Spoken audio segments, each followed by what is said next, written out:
I am the Vicar of Walpole. But I want to make it clear that I was not part of the parish committee that issued the invitation to Mr. Hopkins and his colleagues. I mean, I had suggested something new this year, the idea of trying something different for our village festivities. I mean, I was thinking something along the lines of a contest or something sort of light-hearted or, a floral display perhaps. When a guest sermon was suggested, I must admit, I jumped at the chance to lighten the load somewhat. But names were certainly not mentioned. At least, if they were, I can't recall it. I'm most certain that had Mr. Hopkins's name been spoken, I would have voiced an objection. I mean, given his reputation. I suppose the true horror in a tale only becomes real when it arrives on your own doorstep. Evil lives amongst us, there is no doubt. But in all my years serving the Lord, I've never believed that it takes human or animal form, nor that any mortal man could claim to have the power to distinguish a servant of Satan from a lonely or tortured soul. And now this unearthly wind is sweeping through our congregation, this fear, this panic, this relentless hunt. I mean, this afternoon they plan to inflict their unholy tests upon our teacher, Rebecca West, and I'm powerless to stop them. I mean, not last week. I'd urged Rebecca to retire. I mean, her judgment is not what it used to be, and her patience almost withered. And I'd hoped to resume my efforts to persuade her once the fair was over. But she'd worked so hard with the little young choir. But Hopkins's work, his words are fuel to a fire. A fire, I'm afraid, I cannot contain.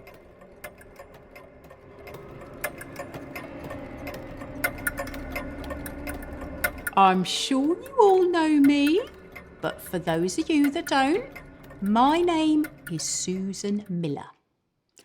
4 generations of Millers have lived and died in my house, and let me tell you, there isn't anything that goes on in this place that passes me by. Not that I'm nosy, mind. You just get to noticing things when you get to my age. Take that Mr. Hopkins and his people, who seem to have made themselves very welcome up at the inn. Not such a fitting place for a man who claims to be doing the Lord's work, though he seems to know what he's doing, they say. God knows we need all the help we can get in these dark times. Now, I'm not one to gossip, but I hear he's to be visiting that old dragon, Rebecca West, later, and not a moment too soon, in my humble opinion. She was schoolmistress to my 3 when they were small, and there wasn't a day went by that one of them didn't come home with a lesson or 2 carved into their palms, or on their backside, if you get my meaning. Not that they were angels. Spirited they were, but that woman's idea of discipline is ungodly, if you ask me. And you didn't hear it from me. But Mrs. Gaskins' Emily, 8 on her last birthday she was taken with an awful fever last week. Story is, she cheeked Mrs. West in front of the Reverend and was given a right hiding and sent out into the schoolyard in that foul shower. Soaked to the bone she was. And now it's in the Lord's hands, they say. Doctor can't do anything for her. And last winter, there was that Williams boy she took a dislike to. Then all of a sudden, he's kicked in the head by that horse. Shameful. That woman needs to answer for her sins. It's not right sending those innocent souls off so early to meet their maker. She's doing the devil's work.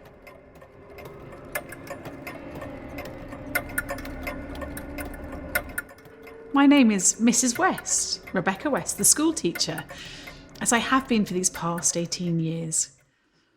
My husband and I ran the local village school together until the good Lord took him from me, must be 5 years hence. Since his passing, I've continued to work alone. Many of the children have been needed in the fields, what with the poor weather, and so our numbers do wane. But whilst there is breath in my body, I will keep on teaching them their letters and numbers. The Lord did not bless my husband and I with children of our own, but we were not left wanting.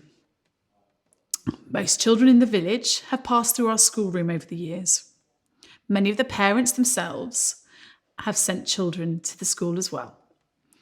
I hope my firm approach to discipline has stood them in good stead. Life is hard, and 'tis better to learn right from wrong early on than grow old as fools and sinners. The Reverend would like to see me retire. He says I can keep my hand in at the Sunday school, but it's the loneliness that worries me. My cottage up in the woods is comfortable enough, but I rattle around now. It's just me and Holt. Holt, he's my cat, scraggy old boy. He looks half dead these days, only one eye left and a terrible temper. He's not one for deep conversation, but I like to think he appreciates my ramblings. I've been told to expect a visitor this afternoon from that gentleman, Mr. Hopkins and his people. They're doing the Lord's work. I don't know what they want with someone like me.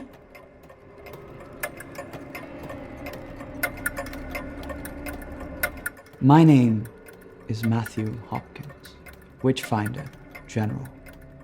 I was invited by the good people of this village to rid them of the evil that dwells amongst them, that causes the destruction of their crops and the untimely deaths of their children, and threatens each and every household with unending bad luck and misfortune. They have engaged myself and my good assistants, Mr. Stern and Miss Goody, to seek out and identify those who have made covenant with the devil. And that is the job we intend to do. We are paid for our expertise, of course, but truly, what price can be put upon cleansing your community of the devil's influence? This woman, Rebecca West, a teacher, has been witnessed cavorting in the woods after dark and conversing with her familiars. An animal taking feline form, but none other than an imp of the devil himself. Several children in her class have recently fallen ill to fever, and some may never recover.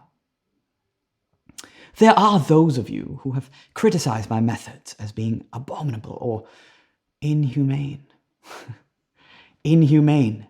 May I remind you, the tests we employ have been proved time and again to be effective and cannot be doubted.